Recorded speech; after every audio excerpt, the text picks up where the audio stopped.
transforming some thrifted pieces into some high-end decor. So let's head to my favorite thrift store. I always find something unique and special here. The first piece that caught my eye was tucked on a bottom shelf over in the dish department. It was this cutting board. I loved the size and the shape of this cutting board. It had a slate strip down one of the sides, which was pretty cool. I knew that this had a lot of potential, and for $3.99, it was a bargain. So even though the slate strip was a very nice detail, I'm going to remove it.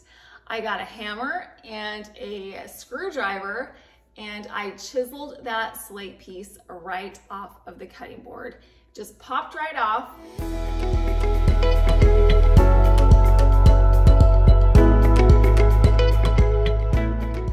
Once it was removed, I needed to sand it down. I needed to sand down the glue that was holding the slate in place, but the cutting board also had some cuts and some nicks on it, so I wanted everything to be smooth. I went outside and I sanded this entire piece down. I got all of the glue off.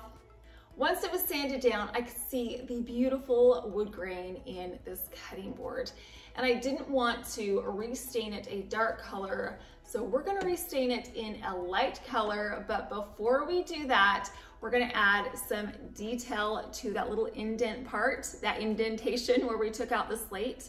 So I headed over to Hobby Lobby and I found a package of these wooden rectangles.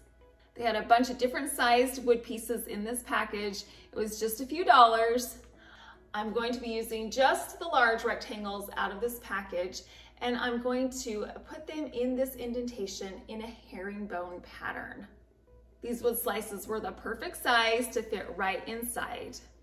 In order for them to stick really well, I got some liquid nails and I put it on the back of these wood slices and then placed them on my cutting board. I continued to do that throughout the entire indentation to create a beautiful detail.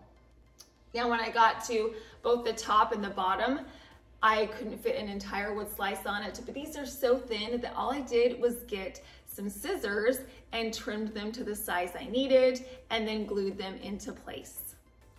Once everything was glued, I let it dry overnight. I'm going to transform my cutting board into a tray, and I want my tray to have some handles. I had these beautiful handles that were left over from my kitchen remodel, and these are going to be used on my tray. I love the Lucite and the gold on these handles. I purchased them from Amazon for just a few dollars a piece. So what I need to do is get my drill and drill some holes into either side of my cutting board, 2 per handle.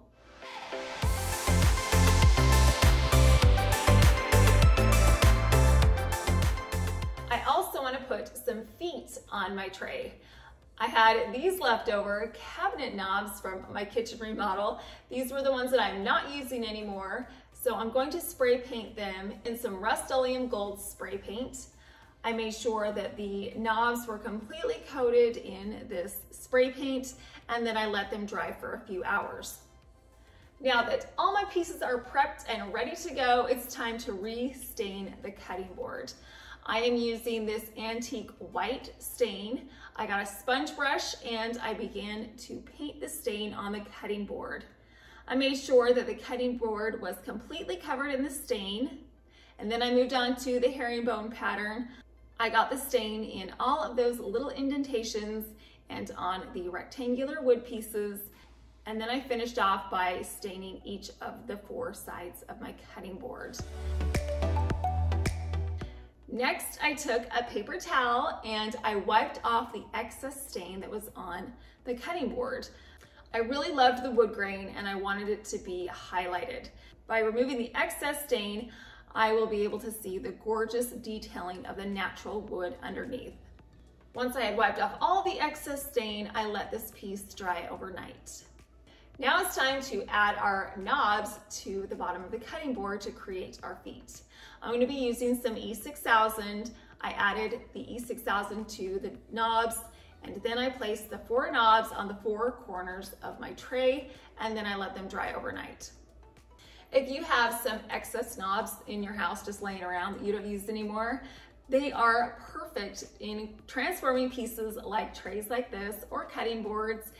It didn't cost me any extra money to use these, and I think that they add a tremendous amount of detail to my tray. Okay, so now that we've got the feet on, let's move on to the handles. I took my handles and I put the screws through the holes, and then I screw the handles to the cutting board. I did this on both sides, and I think that the handles are what elevates this tray so much. I love the sparkly Lucite on it and the gold. It makes it look so luxurious and high-end. Okay guys, we are done.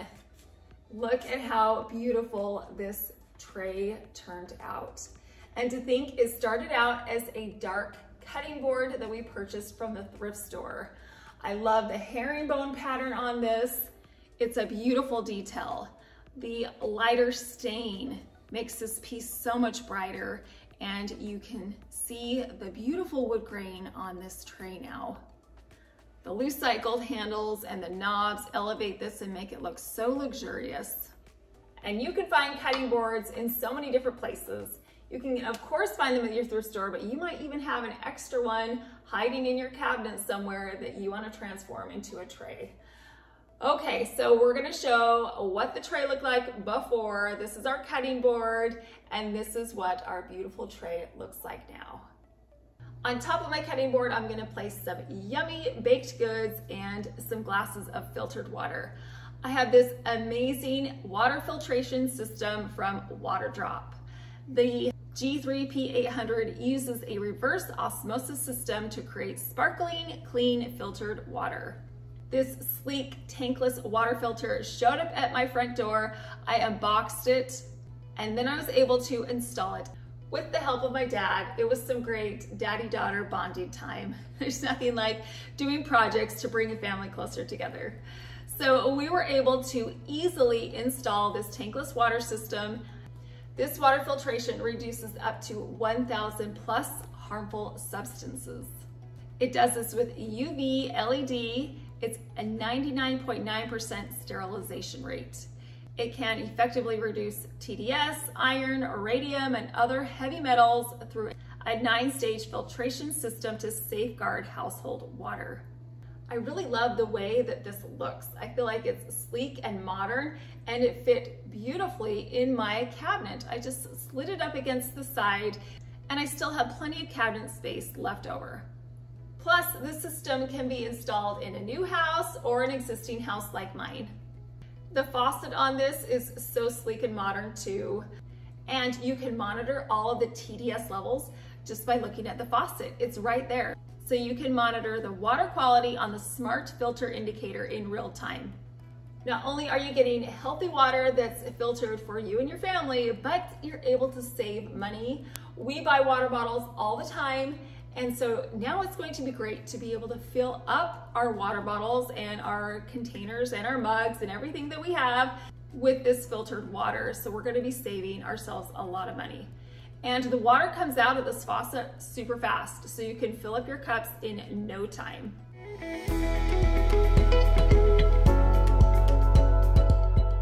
I have a coupon code for you for $200 off this G3P800 water filtration system. I will leave the coupon code in my description box, as well as a link to WaterDrop and this specific filter. So you can head on over there, check out all their amazing water filtration systems, and save yourself some money in the process. Another very common item that I find at my thrift stores are vases. I found this vase. It is not a looker, you guys. It definitely needs a makeover. I am not in love with the olive tone, and the pattern on it just isn't really my style, but I did love the size and the shape. So we're going to spruce up this vase by changing the color and adding a very unique detail to it. So first, we are going to repaint it. And I'm going to be using some white gloss Rustoleum spray paint. I took my vase outside and I sprayed it in this white gloss Rustoleum spray paint. I sprayed around the entire vase to make sure that all of the lovely olive green was covered up and you could only see white. Once it was completely saturated in the paint, I let it dry for 3 hours. I wanted to create a 3D detail to put on my vase. While I was at Hobby Lobby picking up those rectangular wooden squares, I decided to wander around, as one often might do when they're at Hobby Lobby. And I ended up down the baking aisle and I came across these silicone molds that are used for cakes. I loved the floral detail on it, and I knew that they would be a perfect mold for me to create a 3D detail. I'm going to create my 3D flowers out of some hot glue. So I got my hot glue gun and I added this hot glue right into the molds. I made sure that all the petals and the center of the mold was filled up with hot glue. I created 2 of these flowers. Once I had filled them with the hot glue, I let them solidify, which took about 30 minutes. Now I can just pop them right out. Because they're in these silicone molds, they come out extremely easily. It's amazing what you can create with hot glue. So now that my flowers are made, I need some leaves. So I liked these petals that were on a different flower. So I got my hot glue and I filled these petal molds with the hot glue. Once they were filled up, I let them solidify again for about 30 minutes, and then I just popped them right out of the molds. Because these flowers and petals are made out of hot glue, they're semi-transparent, so you can't really see them very well. So we're going to paint them. I'm going to start off with a neutral backdrop, so we're going to paint them in the same white gloss Rustoleum spray paint that we painted our vase in. So I took them outside and I sprayed them in this paint, made sure that they were 100% coated in the paint, and then I let them dry for 2 hours. Now that they're painted, you can actually see more of the detail that are on these flowers. So to enhance that detail just a little bit more, I'm going to add some gold highlights. I have this champagne metallic gold that I purchased at Michael's. I'm going to paint this champagne gold color on the inside of my flowers, right in the center detail, and then I'm going to paint around the edges. Doing this outlines the shape of the flowers. It will also make the flowers pop against the white vase. We don't want it to blend in. We want them to be the highlight of this vase. Once my flowers were painted, I moved on to the leaves, and the leaves I just painted completely in this champagne paint. I just wanted them to be completely gold. Once the flowers and the leaves were painted, I let them dry for a few hours. To attach my flowers and my leaves to my vase, again, I'm just going to be using hot glue. So I added some hot glue to the back of the flowers first. I made sure that it was completely covered in this hot glue, and then I pressed it onto my vase. I held it there for about 10 seconds to make sure that it cooled down and stuck really well to the vase. So once my flowers were in place, I moved on to the leaves. I added the hot glue to the back of the leaves and placed them on my vase. Now my vase is completely done and I love the way that it looks. It's so unique, it's so special. It looks very expensive and the detail on it just makes it one of a kind. Now, of course, inside of our vase, we're going to add some flowers. And since it's springtime, I wanted to keep it light and bright. I got these light pastel green leaves and I placed them in the vase. And then I also got some light pink stems and I put them in the vase as well. How pretty is this, you guys? This is such a beautiful vase, especially for this time of year. Spring, summer, these are beautiful, light, bright flowers that are so cheerful. The detail on these flowers, it's just so pretty. It's just so unique. And we did it with hot glue, you guys. How crazy is that? The hot glue could make beautiful flowers like these. We didn't spend hardly any money on the hot glue and just a little bit of paint. And it just makes this piece one of a kind. So here's what our thrifted vase looked like before we transformed it. And here's what it looks like now.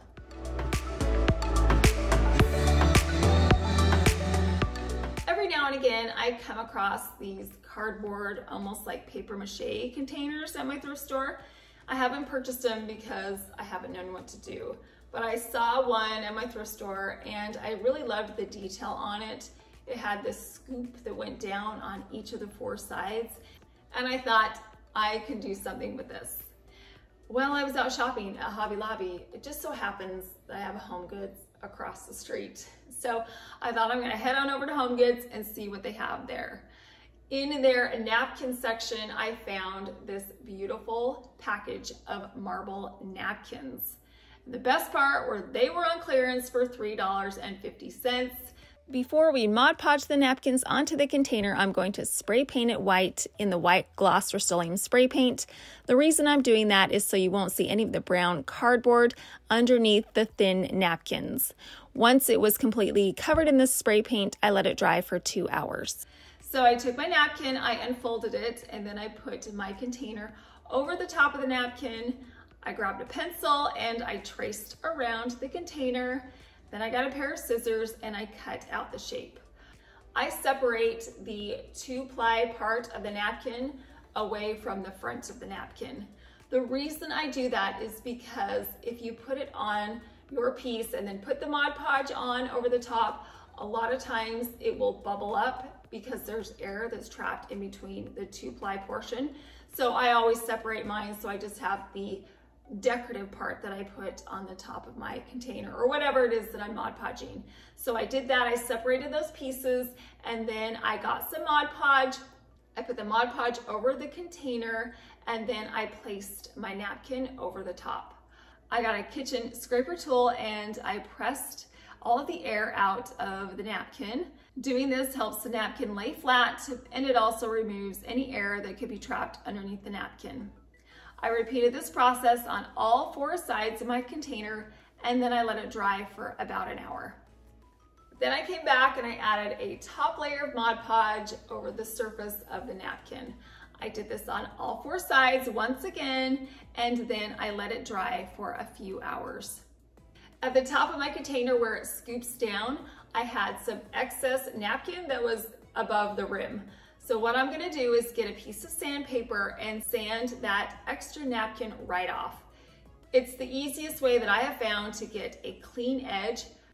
So if you have some excess paper or scrapbook paper, or in this case napkin, hanging off the edges of your piece, sand it down, it will remove it seamlessly.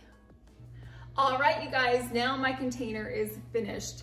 Look at how beautiful this looks. I made sure that the napkin design was the same on all 4 sides so it would be cohesive. It looks so expensive. It looks like marble.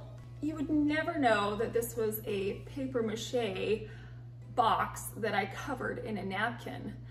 So now that it's completed, what I'm gonna do is add my flowers in. I have these white and cream flowers, just some beautiful hydrangeas and some peonies, and I added them to my container. We were able to upgrade this cardboard container into something that looks extremely high-end. This is what our container looked like before, and this is what our container looks like now. I am loving all of the thrifted pieces that we transformed into high-end decor, and we were able to do it with pieces that you can find pretty much anywhere. We did it easily and on a budget. If you liked this video and want to see more like it, I would love to have you subscribe so I can share those with you. Thank you so much for watching.